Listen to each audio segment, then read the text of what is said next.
without further ado, the floor is yours. Great. That was beautiful. Thank you. You know. I feel great about myself now. Hey guys, how we doing? How we feeling? Go Phils. Like Peter said, my name's Carrie Brennan. I'm a writer, producer, actor, and I am the creator of Block the Film, which is the movie that you guys are going to see tonight. I wrote Block based on my experience coming out of the closet back in 2016. But really, it's just a story about what it means to struggle with something that other people don't really know about. So tonight, I'm going to tell you guys 3 stories from my life that happened before the start of the film. So, story number one starts in 7th grade. I'll never forget. I had just come home from steeple lacrosse tryouts. It was a Thursday night, and I had made the team, and I was so excited. And I came home, I threw my bag to the side, and I whipped myself up a celebratory dinner, which was my favorite, ramen chicken noodle soup. You guys are college grad students, I'm sure you know what I'm talking about. So I'm eating my dinner, and I'm watching TV, when all of a sudden a gay couple comes on screen. And 2 things happened in that moment. The first thing that happened was, on a visceral level, my heart started beating out of my chest. And I was like, what is going on? And the second thing that happened was a part of me went, me too. Didn't know why, but it was just there. And with that realization came so much fear and shame. You know, what the idea of a lesbian in 2007 was and how scary that was. And in a matter of seconds, I went from being totally fine, a normal Thursday night, to, oh my God, I feel like I have the weight of the world on my shoulders and I don't know what's going on. And it was the first time that I really asked myself, like, why do I feel this way? And it's so funny because I always stop myself at this part of the story because I would love to be able to say that this was the time in 7th grade that I faced my fears and I came out and I've been living my gay life ever since. But that's not the case, like not at all. I completely buried it for 10 years. And story number 2 picks up a decade later. I was standing in my parents' kitchen, same exact spot, asking myself the same damn question, which is, why do I feel this way? Now, at the time, I had just graduated college. I had a good group of friends. I was in acting school. I felt like I had purpose in life. Like, everything was great, but I still had this undercurrent, this like low hum of heaviness that I felt all the time. And with that kind of full circle realization that I was in the same place that I was in terms of feeling for a decade, I was like, okay, that's it. I'm coming out. So that night I went online and I did a rogue Google search. I was so secretive about it. I didn't want anyone to know that I was going to see a therapist. And I found the quickest appointment that I could find, very next day. And I showed up to the appointment and I'm like, all right, here we go. I'm going to do it. I'm ready.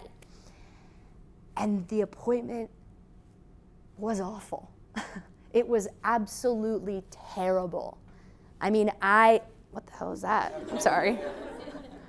Ceiling's falling apart? Yeah, wow. I have a FedEx box that I put in the, I have no idea. It's just. Wow, the building's like, we're sorry that happened. But yeah, the appointment was terrible. It took me like 15 minutes to finally work up the courage to say the words, I'm gay. And as soon as I did, I was met with just like a slew of solutions that this woman was pelting at me. Solutions that she thought were gonna make me feel better. She said things like, don't worry, oh my gosh, it's totally fine.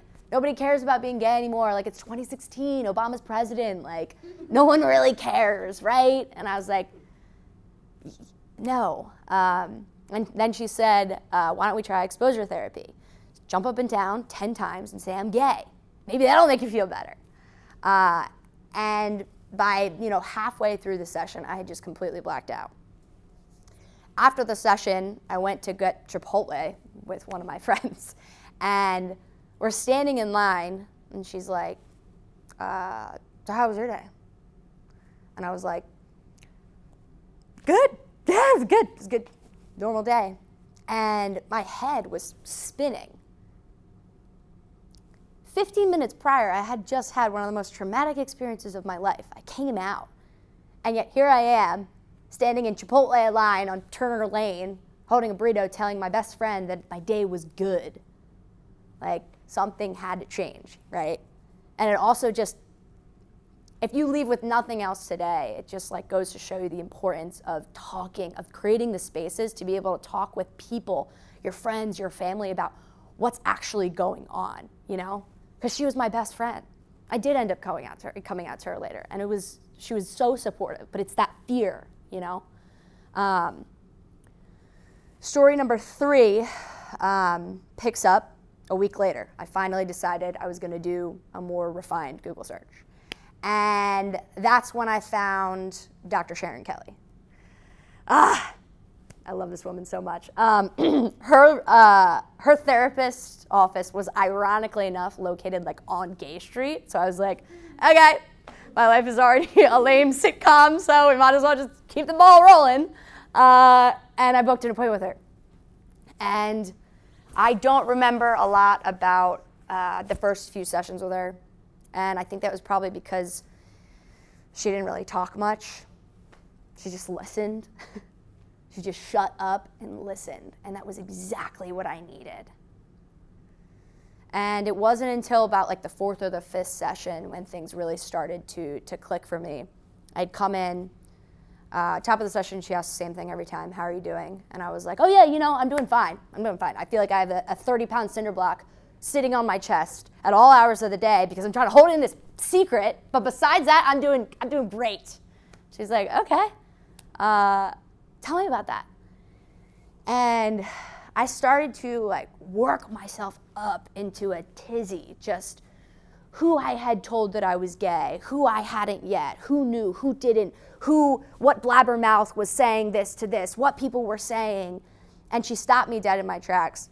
And she said, what are you so afraid of? What are you so afraid of? I said, I'm not afraid of anything. I don't want to be gay. I don't want to have to deal with this thing that is ultimately going to other me from people, from relationships that I care so much about. I don't want my friends to look at me differently. I don't want my little brother to not look up to me the way he does.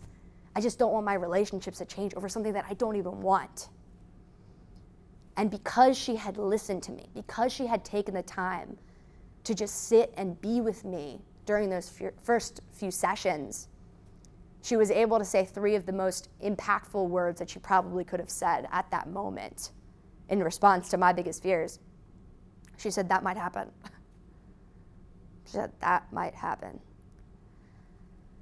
And I was like, what do you mean? What do you mean that might happen? Are you kidding me? Like, you're my therapist. I give you money. You make me feel better. I feel like I'm going to throw up all over your Persian rug right now. And she's like, there's a lesson to learn here if you choose to learn it. And she said, as you're going through this time, a lot of opinions thrown around and all this, it's a transition. If you can learn to love yourself, and I know it sounds cheesy, but really love yourself and take care of yourself, regardless of what anyone thinks of you, you're gonna find this light, and it might be a flicker at first. But as you take care of yourself and as you do the work, it's gonna go bigger and bigger and bigger, and it's gonna shine brighter and farther than you could have ever imagined, versus pandering to these people's opinions of what you think you are. Take what the energy that it would be to try and pander to that, multiply it by 4,000. That's what you will get. Love yourself. That's the work. And that's the message of Block. That's the message of this movie. When I think about my life from now to 7th grade, I've seen dozens of therapists. I've sat on dozens of couches. I've had therapists who have quite literally changed my life, like Sharon, and I've had therapists who have quite literally had their Chinese takeout delivery ordered in the middle of the session. And that is not a joke. But the point that I want to, you're like, are you kidding me? Yeah, I swear to God.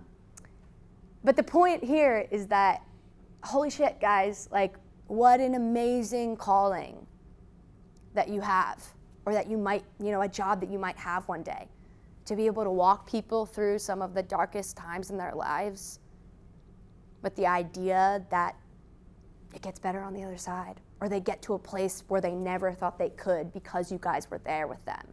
Like, that is amazing. Wow. And the last thing I'll end with is 2 years after I had that session with Sharon, I sat on her sofa again, only instead of sitting across from me, Sharon, it was an actor. And there was cameras and lights and a director, and we were shooting a scene for the film that you're gonna see in her office, much less. And Block exists in its entirety today, and the success that we've had because of what this woman said to me. But also what she didn't say to me, like just the fact that she was able to sit there and just say things like, yeah, I'm here with you. I know this is tough. It's okay. I'm here with you. And just a moment of silence and just knowing that someone was with me, to be able to get out the raw egg emotions and the things that I was too afraid to say to myself, let alone another person. So it's why I'm so excited to be here with you guys today. I think it's amazing what you guys are studying. It's amazing what you're going to bring out into the world. And yeah, I'm really excited to watch the film. I'm really excited to hear the questions you have. So thanks for listening to me. And that's it. So thanks. Thank you. Yeah.